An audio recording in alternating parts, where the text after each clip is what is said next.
Assalamualaikum warahmatullahi wabarakatuh. Baiklah, hari ini kita akan membahas mengenai materi analisis korelasi. Analisis korelasi ini merupakan suatu analisis yang digunakan untuk mengetahui bagaimana tingkat keeratan hubungan antar dua variabel atau lebih. Tingkat hubungan tersebut bisa dibagi menjadi 3 kriteria, yaitu mempunyai hubungan positif, negatif, atau tidak mempunyai hubungan. Untuk hubungan searah atau positif ini diartikan jika perubahan variabel X atau variabel independen itu bisa mempengaruhi variabel dependen secara searah. Dalam artian jika variabel X bertambah maka variabel Y-nya akan ikut bertambah juga dan sebaliknya. Contoh itu misalnya adalah hubungan antara pengeluaran iklan dan jumlah penjualan. Dalam hal ini kita asumsikan bahwa jika pengeluaran iklan itu meningkat atau iklannya itu lebih besar, lebih banyak, maka jumlah penjualan pun itu akan ikut meningkat dan sebaliknya. Sedangkan untuk hubungan yang sifatnya negatif atau kebalikan, ini artinya jika variabel X bertambah maka variabel B itu akan berkurang dan sebaliknya. Contohnya misalnya hubungan antara usia kendaraan dengan tingkat harga. Di sini bisa kita asumsikan bahwa semakin lama atau semakin tua usia kendaraan, maka harganya justru akan semakin rendah. Nah, atau contoh yang kedua, misalnya antara harga barang dengan jumlah yang diminta. Kalau harga barang itu tinggi, otomatis jumlah barang yang dimintanya akan lebih rendah dan sebaliknya. Sedangkan untuk yang ketiga itu tidak ada hubungan sama sekali, dalam artian jika perubahan variabel X itu tidak mempengaruhi terhadap perubahan pada variabel dependen atau variabel Y. Contohnya misalnya kalau ada konsumsi pangan, jumlah konsumsi pangan maka tidak akan berpengaruh terhadap bagaimana tingginya sebuah gedung itu dibangun. Nah, setelah mengetahui 3 jenis dari tingkat hubungan antar variabel, maka analisis korelasi ini kita digunakan untuk mengukur tinggi rendahnya derajat hubungan antar variabel yang kita teliti nantinya.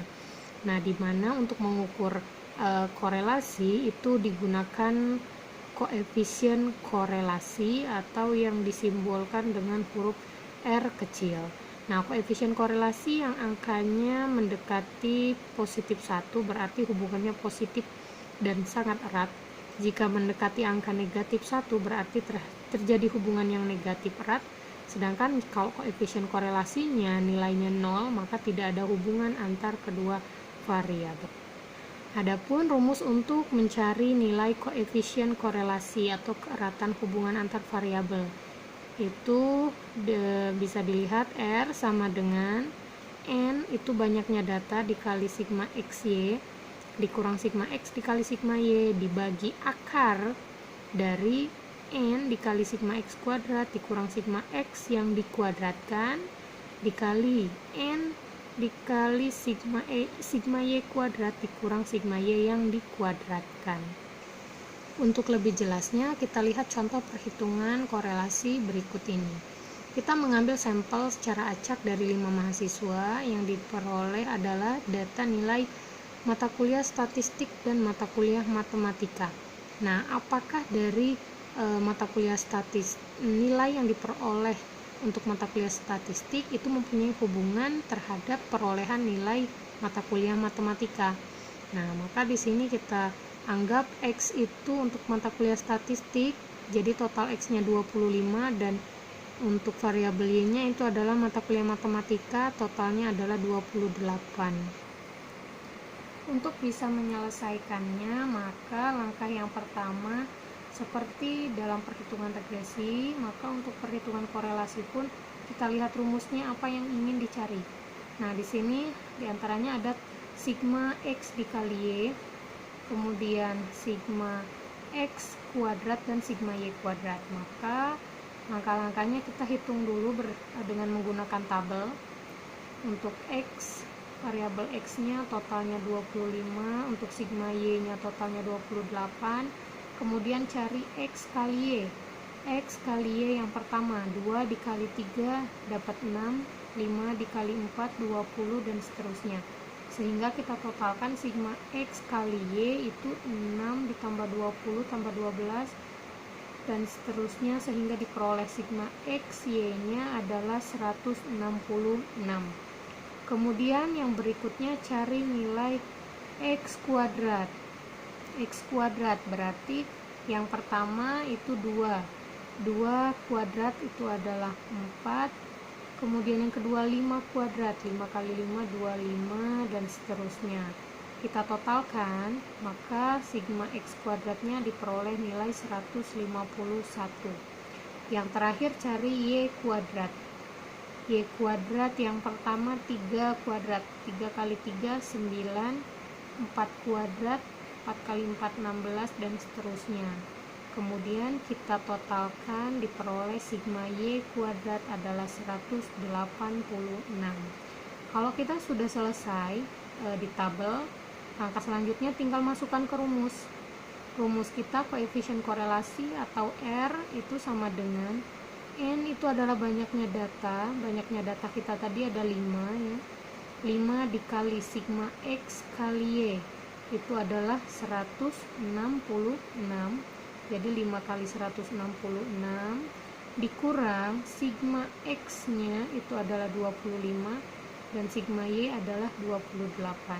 Jadi 25 kali 28. Nah, langkahnya selesaikan dulu yang di dalam kurung ya. Jadi 5 kali 166 hasilnya berapa, baru dikurang dengan 25 dikali 28 berapa hasilnya. Oke, kemudian selanjutnya dibagi dengan akar dari N nya adalah 5 dikali sigma X kuadrat. Sigma X kuadrat kita tadi 151. Kemudian dikurang sigma X yang dikuadratkan. Berarti sigma X 25 kita kuadratkan.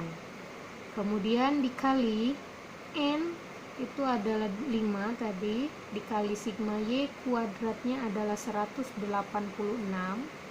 dikurang sigma Y yang dikuadratkan. Berarti cari sigma Y nya 28 kita kuadratkan. Langkahnya sama, kita selesaikan dulu yang di dalam kurung ini.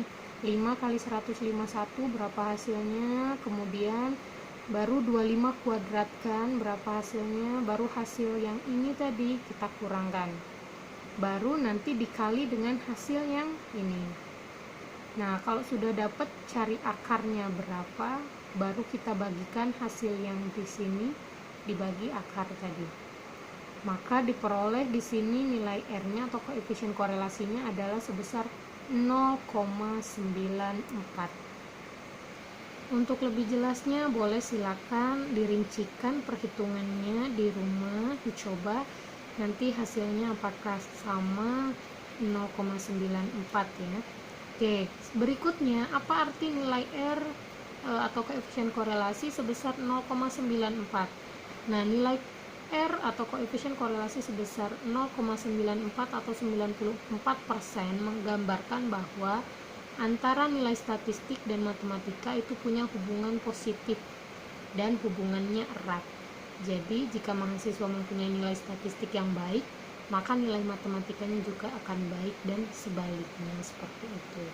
Nah, jadi di sini kita sudah bisa menyelesaikan perhitungan korelasi. Dalam perhitungan korelasi, kita kenal juga istilah yang namanya koefisien determinasi atau koefisien penentu, di mana koefisien determinasi ini merupakan alat untuk mengetahui sejauh mana tingkat hubungan antara variabel X dan Y. Nah, jadi untuk nilai koefisien determinasi itu dilambangkan dengan R kuadrat. Jadi R kecil yang dikuadratkan, atau dalam artian koefisien korelasi nilainya kita kuadratkan. Nah, jika nilai koefisien determinasinya sama dengan 1, maka hubungannya sempurna. Kalau koefisien determinasinya 0, itu menunjukkan tidak ada hubungan. Biasanya R kuadrat atau koefisien determinasi ini akan menjelaskan berapa persentase perubahan dari variabel Y yang ditentukan oleh variabel X. Nah, kita lihat berdasarkan perhitungan yang tadi, R-nya atau koefisien korelasinya diperoleh nilai sebesar 0,94 ya, atau 94%.